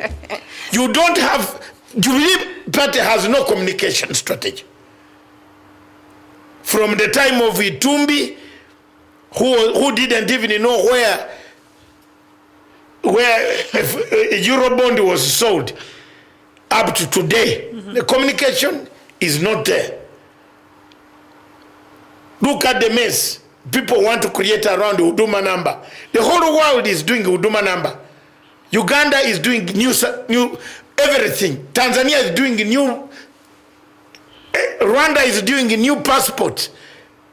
Every country is registering its people with new passports. If you are being told, bring the blue, is it blue or dark blue passport of Kenya, bring it back. And we are giving you the East African passport with digital format. Everybody is doing that. Now people have misunderstood the whole Huduma number to be a miraculous or miracle or something very bad. They have confused the whole thing because we don't sensitize the people first. The word is sensitize the people. So the government communication and yes, is very poor. I'm honest on that. Yes. Kenya needs an Alistair Campbell. Kenya needs a Max Clifford or a student of Max Clifford. Give me credit again. I'm listening. Yes, Max Clifford. Who is that? He's here. I'm a student of Max Clifford, a man who could change Fayad. Harrods, no, the Harrods, and the Fayad. Those who live in London should be knowing this story. Harrods, the store. The Harrod, the store. Prince Diana, Fayad's son, had a relationship with Princess Diana. Dodi and Dodi and yes. Who changed the image of Fayad? So the PR good. For him to buy even Fulham Football Club. Who is Max Clifford, direct, my brother, may you soil. He called me once. We were going to do a deal on Mugabe. I was taking him to Zimbabwe to go and meet His Excellency, President Mugabe. He said we can change Mugabe's image. While we were on a plane to Paris, he said, my friend, you are a very good man. You stick out for things that are right. Have you noticed that I stick out always on a different direction? Yes. When people hated Mugabe, I liked. When they hated Bashir, I liked. Is there a particular reason? When they hated Ocampo 6 here, I liked them. In 2008, was there anybody who would like to see Ruto? Show me. Show me. I'm sure he's... Even if he's close relatives, but the rest, they will use on it to call him, how are you, Mheshimiwa? He had very strong supporters, I believe. Who was on the... You show me one supporter in 2008, 2009 who was on TV. Show me. Show me. Show me who went there. Until I broke the ice.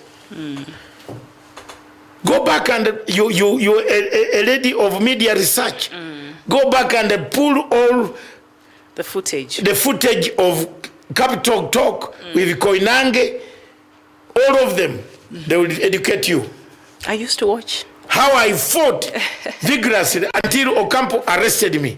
Nobody liked these guys. Yes. So Max Clifford told me, when we go to Brussels, we can change the image of Mugabe. And he told me one thing before he died. He said he doesn't want clients who are already good. And when you are doing your PR like you are doing, I'm told you are studying PR, a bit of public relations, isn't it? Media and public relations. It's the same thing, yes. Yes. Never go for clients that are holy, holy, holy, holy, holy Father, holy. No, go for the worst. And clean them up. Clean them up, bring them back. That's what Max Clifford told me. Let's take a break. Yes. And when we come back, in 30 minutes past. We have 30 minutes to do this topic.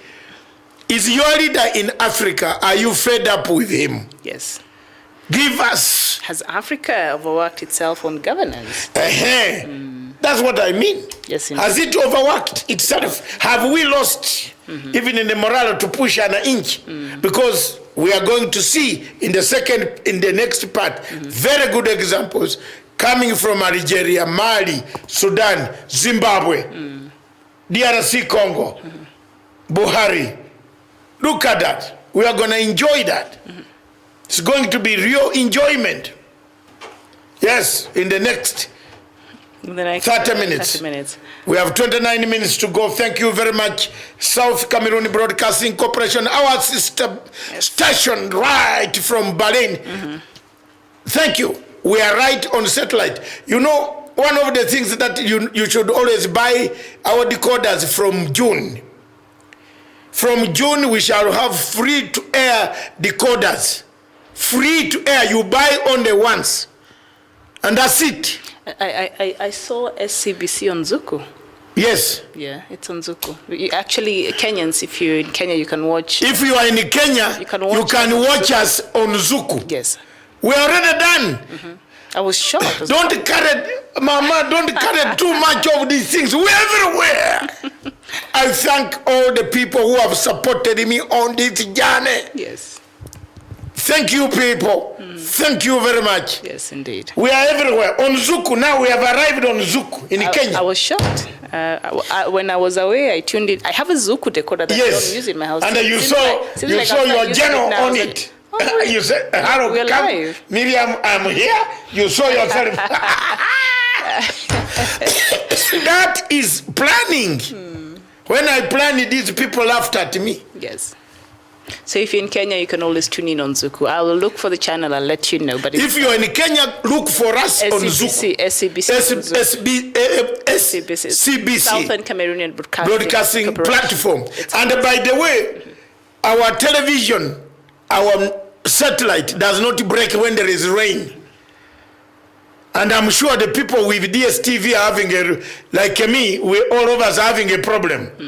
The only channel on DSTV that is working very well in Kenya is KCB, Kenya Broadcasting, KBC, and Citizen. But these other things, frozen. So tune here. By June, we are going to advertise this. From June onwards, our decoders free to air will be available. It has 111 channels. That includes everything. Once, you buy only once, walai, urudi kwa kulipa. All what you need is power on, unacheza. Play with it. You don't need a subscription or what, you quit to kwisha. It's a one-off. I told you that slowly we are building an African continent. And that is, thank you very much, those who helped me, who have stood there by me. We are building the empire together, the viewers, and all of you stick with us until we cross. We are about to cross. Don't leave us in the river, man. Crocodiles are looking down there. They want to swallow David. All right, as we think about the crocodiles, please don't go too far. Let's take a very short break and ponder about the crocodiles and maybe sip some water. Africa Showdown will be right back. Be here today to participate with my brothers and sisters in this very important forum when we are reflecting and thinking about our country. When we are thinking about our country, we are thinking about ourselves, our people at home, and the generations to come. Mine is to assure you that we are doing our best as far as investigations are concerned. But At the same time, we do have quite a number of challenges, though they have not reached a point of dispiriting us, or rather demotivating us. We are trying to say that I wish everybody in this war of corruption may come on board. One thing I can say is, even before we go for some investigations outside there, some of the frustrations which really pull us down is some of the strange orders that we receive. Other than even starting the investigation, we are stopped even before we record a statement from somebody who you know very well are stolen from Kenyans. You know very well, and all Kenyans know, we are pursuing this person, and it's not something we're imagining. We all know, and we cannot lie to ourselves, surely, and everything can show, but we are stopped even before questioning that person. And when we receive some of those orders, like another one which I received just the other day, I was not even at the stage of even pursuing that person whatsoever. Then when the orders came, I read them very well. Do not use the door to go and arrest Mr. Hay. Then I said, okay, why is this preemptive? Then I said, fine, I consulted my regular advisors, they are here. And then I said, no, through my information, there is a window. If I cannot use the door to go and take Mr. Hay, then I'm going to use the window.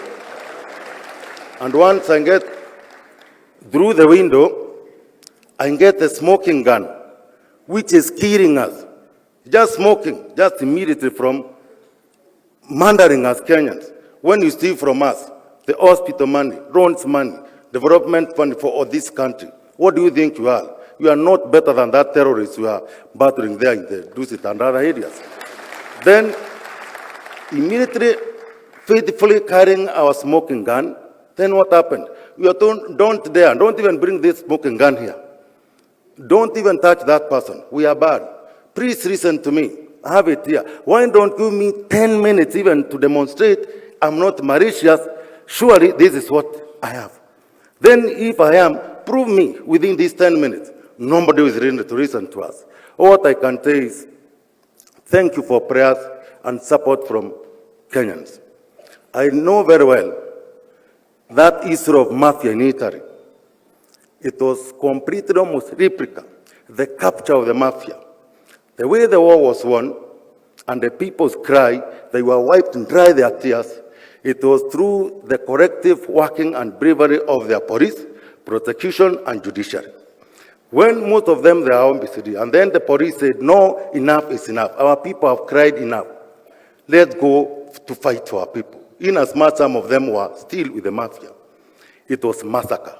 They said it's okay, let's die, but for the world cause of our people. The prosecution came on board and said, no, equally we hear the cry of our people. Let's join the war. They joined the police, the prosecutors. Then the judiciary came and said, no, then we shall not be left. They came on board. The war.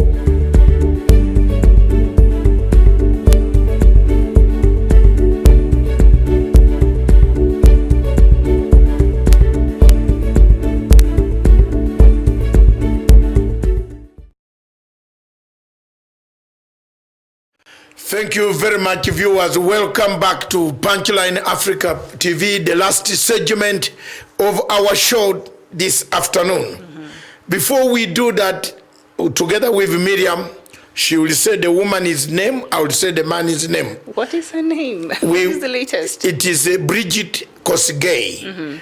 Now, thank you very much, our Kenyan East African patriots who have actually won the London Marathon. Oh, the London Marathon was today. Choge has won the 2019 London Marathon. Oh, wow. Thank you very much. Congratulations, Kenya. Yes. Congratulations, East Africa. Congratulations, Africa. These are our real heroes. Yes. These are the real heroes, not these mafias. Not mafia people who mafia money. Not monkey Thank you business. very much. And then the lady by the name Bridget Kosgei has also won. Also won. On the women division, on Yes. the women's side. Okay. Thank you very much. Congratulations. That's the great news for Africa coming from Punchline Africa Television. Breaking news. All right, and these two are Kenyans. Thank you very much. They are Kenyans, and that is all. Yes. Eliud Kipchoge. Oh, yes, Eliud Kipchoge. Very good. And Bridget is like my wife's name now. Bridget Kosgei. Thank you. Yes. You really had to throw that in there. Yes, you have to praise your own. Of course. Yeah. You have to praise your own. All right. Congratulations to the two Kenyans for a job well done. Yes. And so we come back to our topic of the hour, and that is, has Africa overworked itself on governance? And if ever there was a case to be made for toppling African governments, we have seen in the recent past on humanitarian grounds, or because they deny their own people democratic freedoms, then the time seems to have arrived. And a continent where ordinary Africans starve, the elites, the ones who rule them, continue to get richer and richer, and the citizens now are beginning to get very agitated. Yes. So regime change is here, and at the same time, our governance systems I want to catch the topic from this angle. Yes. African governments have overworked themselves. The leaders have overworked themselves. The amount of money that is lost in corruption has made leadership look like you go there to steal. The length of leadership stay, the removal of term limits all over Africa. Few countries in Africa have term limits left.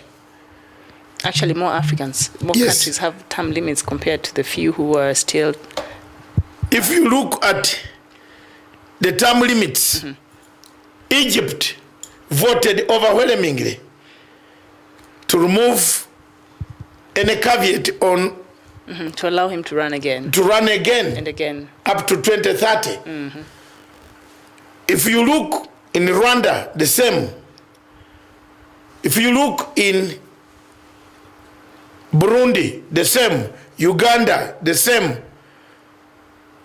If you look in, there are several countries. Ngweso, the same. Equatorial Guinea, the same. These are countries that have whose leadership. Cameroon, the same. Cameroon man organized an election himself against himself. So the man who purported to be the leader of opposition was asked, "Who are you to stand in my election?" Maurice Kamto, yes. And that Maurice Kamto. Got him in. He was arrested, put in jail. He is there, charged, no trial. So if you look at all this, we have overworked ourselves.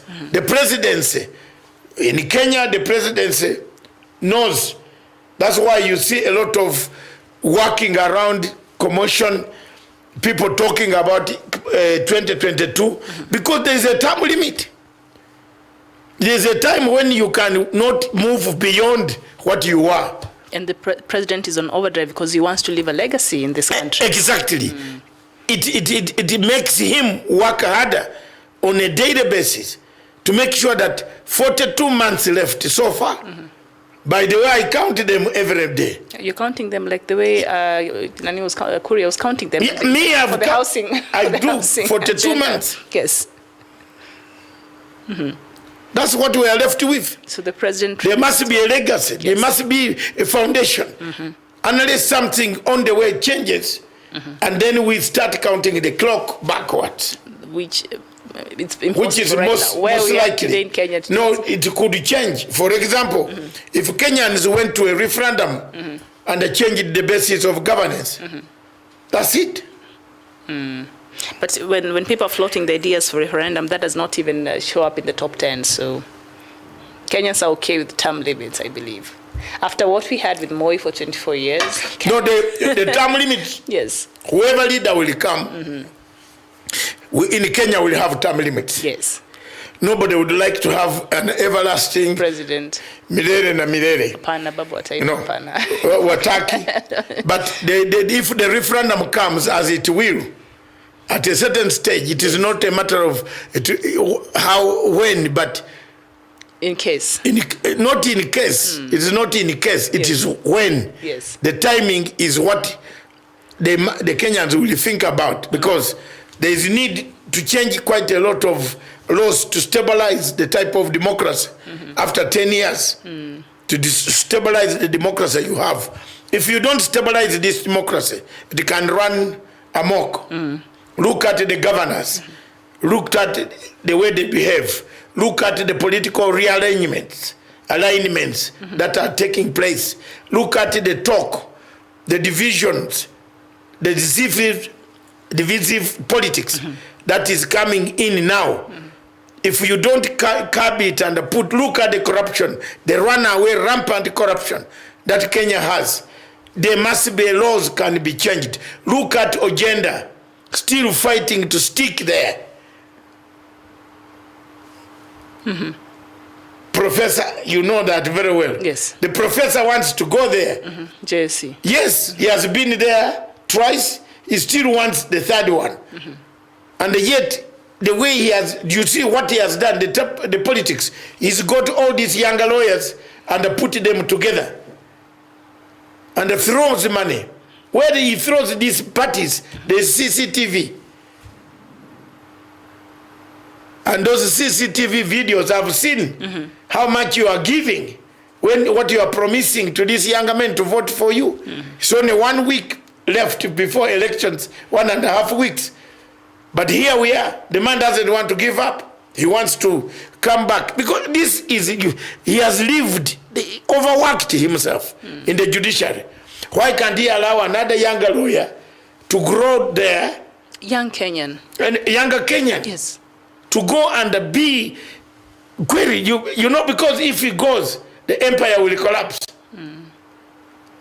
Have you seen? So right now, is it self-preservation? Yes. Fighting for because we all blame Museveni. For example, look at the Uganda politics. Everybody blames Museveni for having stayed. But if you look in opposition itself, Mr. Besigye has overstayed. Oh, Mr. Besigye. Yes, how many people have we changed in Britain? How many? Even Theresa May is just on her way out. Theresa May. But Britain is different. Is about, yes. But that is what politics, we've chosen elections, and we chose democratic path. Yes. We have not chosen the China path. I think you've chosen just a part of democracy. We do not want to embrace fully the democracy. And I think that is our quagmire where we find ourselves in Africa. We want democracy, but not really. You know, we don't want to go all the way. Just part of it. And so we are just confused there in the middle with our democracy. Keep singing about that's why I'm saying does Africa. Yes. That's why I'm saying to you, does Africa really need elections? And I've been saying this and ask this question every day to every intellectual, and on this station, nobody has given me an answer. Everybody says we need election, but election to expand the city mortuary in every country. Look at the drums beating in Kampala. It's beating. Look at the drums beating in South Africa. It is. Have you seen South Africa? It's hot. The debate. And the drums have started beating in South Sudan too. South Sudan. Unfortunately, yes. Yes. Zimbabwe. Zimbabwe is on the brink.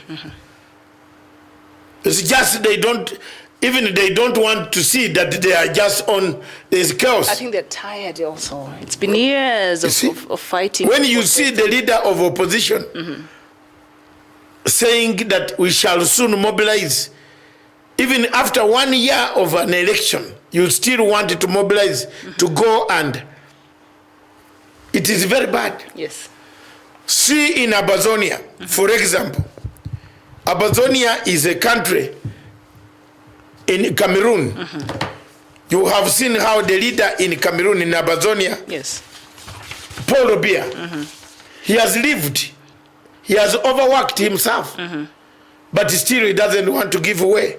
he still thinks that the people, when he is up there, he thinks the people love him. And I think he's the one who incited even this war that started in 2016, because all of a sudden, him understanding very well that Cameroon has two major languages, the national languages, that is French and English. He decides, you know what, from today, Cameroon, we are all going to speak French as the national language. And that is where the problem started in 2016.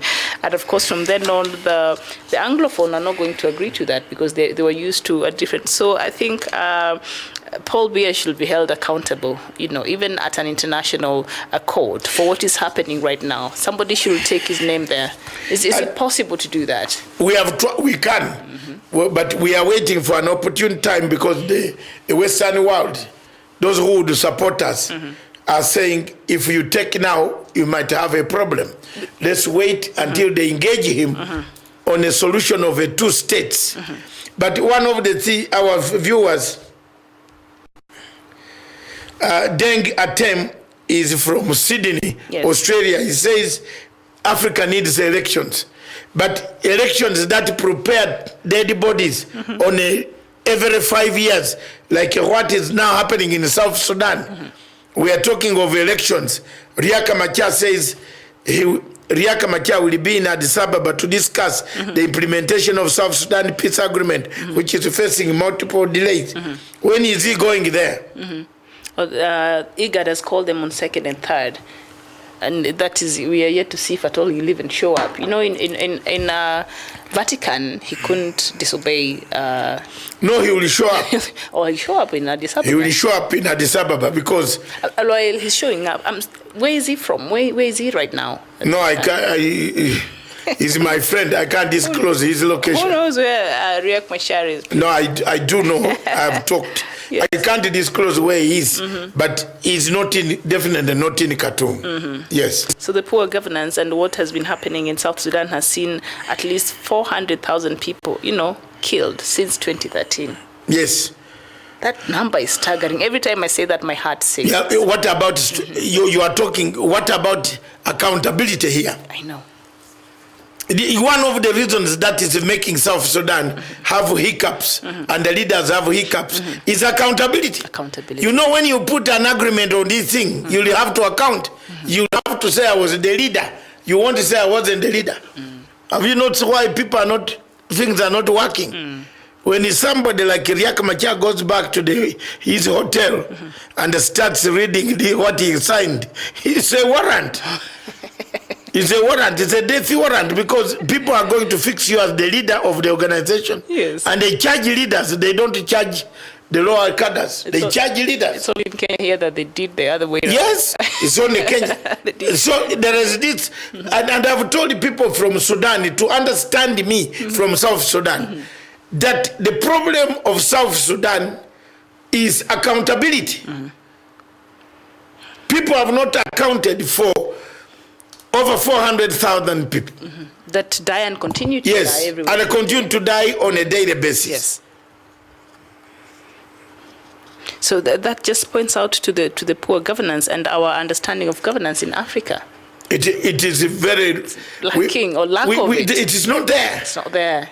It's not there. It's not there. Yeah, when you read news like this. That is why you see the shift to mass street democracy. Street democracy of every country.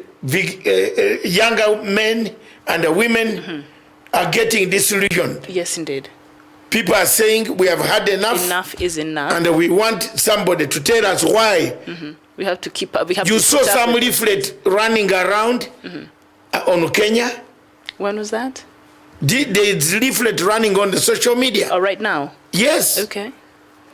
We don't want to publicize it let's not give it life. Let's not give it life. Yes, if it's not. But Kenya has institutions that are checks and balances. Yes. The only person who wants to dismember Kenya is maybe Boniface Mwangi and others who live on George Soros' money. What did he do this time? Yeah, anybody with George Soros' money, I have no respect. Okay, Makaden Wangangs, thank you so much. And I think you're raising here a valid point. You're saying, Dr. Matsanga, African intellectuals need to go back to the drawing table and find governance systems from our past that work best for us. Indigenous governance systems worked in Barotseland before and after colonization. I elaborate on this in my upcoming book. Oh, thank you so much. So he's saying this is where we lost it. So we need to go back to the drawing board and see where did we go wrong as Africans. Thank you very much. On the issue of do we need elections in Africa. Thank you very much. And I am also writing something on that, on do we need elections in Africa? Africa looking at the center points where each year or announcement of an election in any African country, in Malawi. It's a trigger for war. For example, in Malawi, President Tharika has beaten or broken all ribs. You're saying Malawi, Benin right now. Do you know what is happening in Benin? Yes, has broken all the ribs of opposition leaders. All the ribs, including this woman, the ribs can work. He broke a woman's rib? Yes. That's terrible. Mama Banda, Mrs. Banda ribs cannot work. The wife of the former president? No. Joyce Banda? No, Joyce Banda. The husband died, right? No. It's one of the names. Okay. The other one was Kamuzi Banda. Kamuzi Banda. All right. Mutharika has beaten all opposition leaders, including breaking their ribs.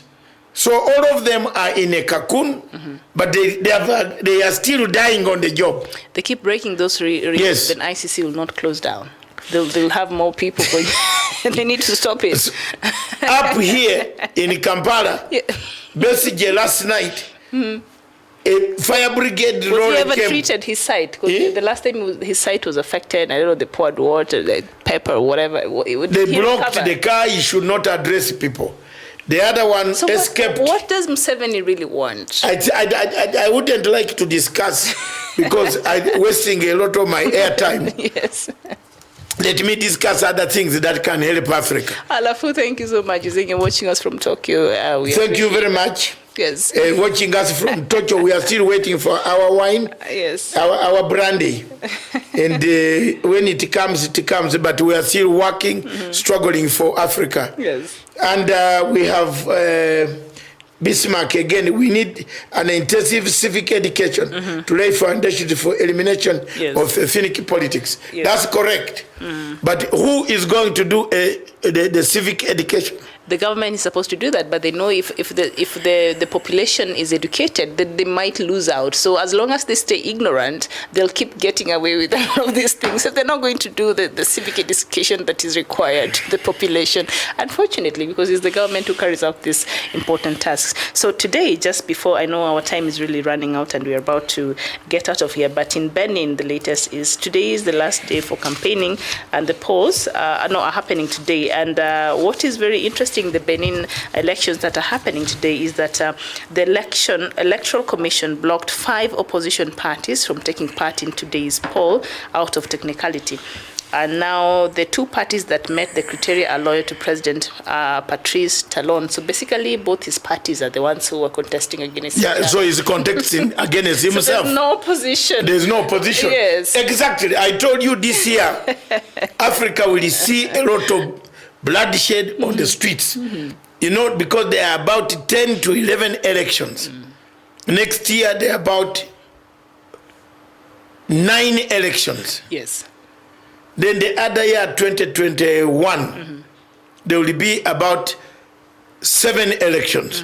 So between now and the 2021, the amount of deaths that come from elections, the figures will go high. Like now in Benin, that is a showdown. They're about to kill each other. Because now there are fears that there will be no opposition parties in parliament and the country's democracy could be weakened. Yeah. No, and then where the 5 band, to stand are going to go to the bush. Of course, they'll regroup. And I hope not, but there's a possibility that will happen. There is no hope. No. Electoral Commission cancelled them the last minute. Yeah. Why didn't they cancel them before? Why do you wait when it is like... Yes. Look, the election of Nigeria still pains me. Yes. The man wakes up in the morning and said 2 hours before the polling station. Yes. He says this election has been cancelled or postponed until further notice. 2 hours. Until a week later, yes. the kind of governance and the fracas we have that surrounds elections in Africa, and so begs the question: do Africa need election? And I think it's so. In short, in a nutshell, Miriam, we've done our journey. We started with corruption as an obstacle in Kenya and in Africa in general. We looked at the which model, the handshake, as a savior for most of the African countries. We looked at the debt and the loans and the politics surrounding. Every country borrows. Every country in Africa is in China. There's no country in Africa that does not have a Chinese money or Chinese coming near their borders. Everybody is coming from China, tourists, maize sellers, roasters, those who roast maize also are coming because they are coming to learn the culture here. So there are people complaining that you see Chinese roasting maize. It's normal. We have allowed a global market. It's a globalization. So you don't be worried. You have to live with them because they also need to use the same railway to enjoy it, and they say this is our people. Just as the British were here and then they owned Karen and they said this is our place. Parklands is for Indians and Eastlands is for black people. Black people. Yes. So that is normal. And the name Nameweke Okwama says no transparency in Africa democracy. Most of our leaders have no interest of the people they are ruling. That's correct. And we want to say African leaders have overworked themselves, especially in places where there is no term limit. There is overworking. If you have a term limit like Kenya, the leader will work up to 10 years, 2 terms, and he goes. Most of the countries in Africa are removing that term limit. That's my submission. That therefore they have overworked themselves. It has lost the meaning. The salt is no more. The innovation is not there. Yes. Motivation is not there. Yes. So we've lost it. Yes, indeed. Yeah. Yes, indeed. All right. We want to thank your viewers. We thank them, right? Yes. For keeping us company. This has been Africa Showdown, 28th of April 2019. A beautiful afternoon in the Kenya's capital in Nairobi. And so we thank you so much even for writing to us and for engaging with us this afternoon. Hopefully we can meet you here tomorrow bright and early, 11 a.m. East African time for a new edition of Good Morning Africa. Thank you very much, Miriam. Thank you. And we meet again tomorrow. Yes, indeed. For the edition of Good Morning Africa. This station, therefore, wants to go home and retire. The station wants to go. The station is here. The station is here, but we are going home. Myself, I want to carry myself home. We just and go and lay my legs. Yes. It's a bit chilly in Nairobi. Is it? It was a bit sunny when I was coming. Yeah, but it's going to be chilly at night. Later in the night, yes. So I collected another duvet on top. Just get a heater. No, the heater will bring me some. Duvet is better. Okay. All right. So we'll see here. The tomorrow. Heater. As you go to get an extra duvet. A heater it means it will blow all the time. It blows what? It blows? The heaters, there are some heaters that have to blow the heat. Why you get the good ones that does not blow the heat? Makotieno, get a good heat. We'll see you tomorrow. Thank you. Miriam does not realize the meaning of an African heater. Madam, we are talking about an African heater. I will see you tomorrow. Yes, you see us tomorrow, but I'm looking for a heater. He has a heater, permanent one. Yes. He's not looking, please. No application. Thank you very much, viewers. Thank you, all of you. All this for the interest of people of Kenya. We discuss this so that you can pick a few dangers that can lead us to anarchy. Let's not go that route. Let's not condemn the handshake. Let's not condemn. Let's give respect to our president. The president of Kenya is a respected. Presidency is an institution, and it should be respected. The deputy president must be respected. The deputy also must respect the president, so that we can look at all of you as respectable people. But the statements that come from the mouth of several people or those who are attached to the president or the deputy, this don't do well for us as people in the media. And the media also in Kenya should cease from rumor mongering, pick facts. There was nothing like the president told anybody he was going for a loan. Pick facts and let's write facts, because these facts will help us. You don't need to write and say Raila has traveled with the president, yet Raila had different meetings in different cities. So it's a matter of what you write that can also cause a lot of problems to the indigenous people who are already traumatized because there is no money at all, and that is exactly what is happening in this country. And I want to assure you that most of these things will come to pass. The President of the Republic of Kenya is still authoritative, is still focused to Agenda 4, Big 4, whatever he will achieve in the next remaining 42 months, that is up to the people of Kenya, who will give him extra help and energize him to complete this exercise. Corrupt officials, once named, just make your way home.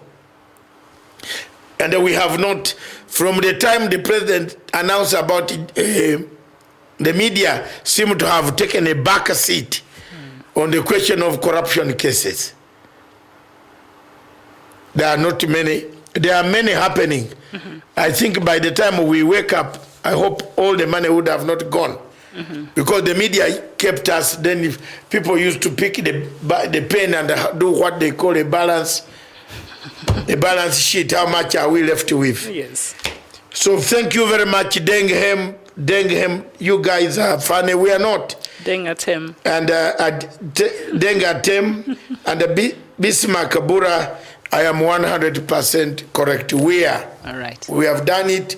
This station, therefore, is for Africa, with Africa, by Africa, Charles.